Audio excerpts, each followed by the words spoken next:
Your live interactive Weather Authority coverage will be. Your live Weather Authority coverage starts right now. Good evening, everyone. I hope you guys are all having a great Saturday.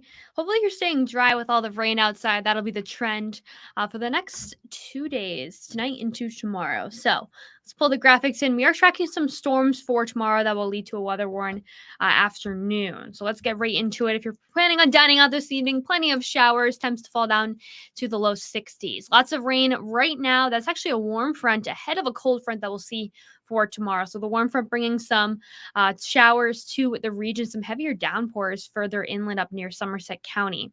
So I want to talk about the storm threat for tomorrow. Wind will be the primary threat. Timing will be between 12 to 7 p.m. We're looking at damaging wind within that time frame. Localized flooding and hail also possible. And tornado too. I think that tornado is definitely on the table for tomorrow. Very, very low chance, but still very relevant. We can't dismiss that very quickly. There is some data that there is enough shear in the atmosphere to cause a spin up or two. So heading into tomorrow, the Storm Prediction Center has labeled us as a level 2 out of 5 threat for some slight severe storms, a slight risk of severe storms, excuse me. That's the trend for the majority of the Northeast, especially along the coastline. All of Maine, other than the tippity top of Oxford County, northern Oxford County, is in a slight risk. That'll be the trend for damaging wind 2 for tomorrow. We have a 15% chance of seeing wind gusts of around 55 miles per hour or more within a 25-mile radius. So if you pick a random point on this map, for example, right here, you're located right, actually, I don't know if I can draw on this one because it's yellow and yellow. All right, so if you're anywhere in this line right here, I think you can see it. 25-mile radius, so that's this way, this way, this way. That's actually how we use these maps. So there's a 15% chance if you're in that dot that there's going to be wind gusts of around 50 miles or more within that 25-mile radius. So that's how we do that there. That actually works over if you're in just the yellow corner too and over in New Hampshire. It's right there. I hope that makes sense a little bit. If you're in that dotted 25-mile radius around you, that's where that 15% chance goes. So we're also looking at a tornado threat for tomorrow, 2% threat. I'm going to zoom that out, take a wider look. That's majority of the Northeast as well, especially along the coastline. Once again, there is enough stability and shear in the atmosphere to cause a tornado. Very, very low chance. It'll be more so isolated, but very, very low. We just can't dismiss the chance of right now with some of the models. So here's a look at the storm tracker too. Once again, there's that warm front moving through the region. That'll be the trend overnight. Cold fronts on the back end of that. We're going to wake up a little bit of rain along the coastline. I think most areas actually will have a pretty nice first half to the day.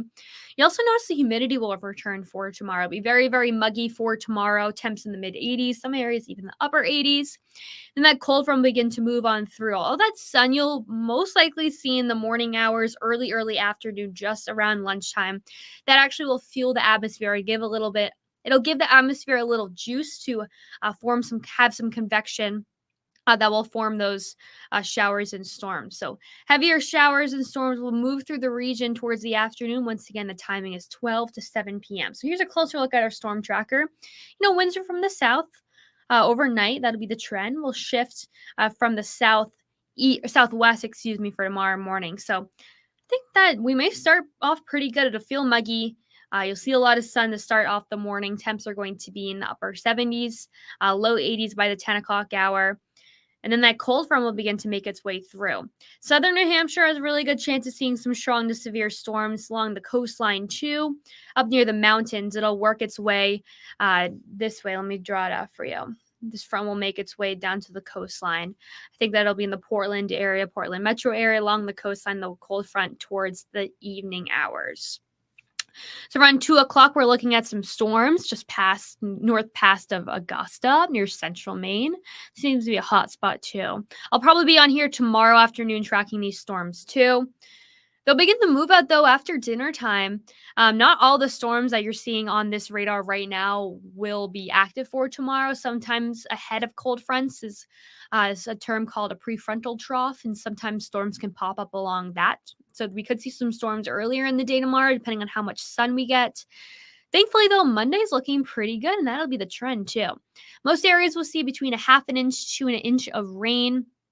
By Sunday night, we're looking at almost a little bit more than 3/4 of an inch in Portland, just under an inch in Sanford, 0.9 in Wiscasset, 0.71 up in Bar Harbor, 0.8 in Berlin. It's also going to be a little bit gusty ahead of the front. Once again, we do have damaging winds will be the main threat for these storms that do turn straw into severe at some portions. But other than that, it'll be pretty gusty, some wind gusts into the upper 20s. I seem to have missed a pause right here. There's our cold front moving right through. Boop. Let's see if I don't know if it's going to let me draw.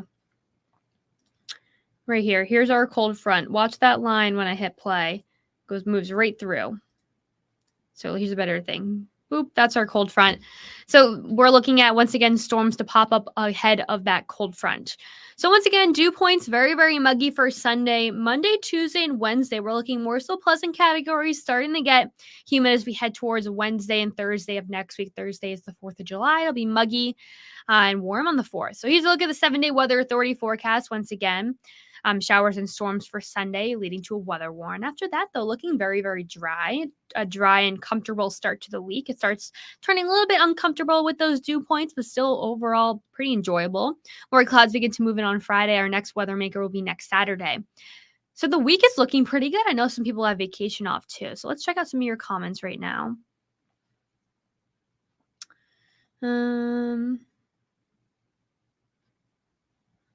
Hi, Klein. Nice seeing you here. I'll be interested in what pictures you get tomorrow if you are chasing. Hi, Lois. Is Brunswick affected and at what time? So let's pull up the storm tracker.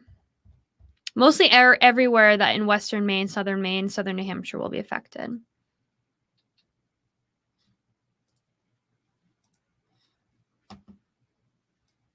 All right, so here's a look at our storm tracker. Once again, some storms could pop up ahead of the cold front.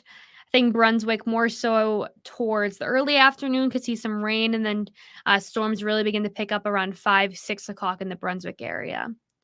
This model actually just updated.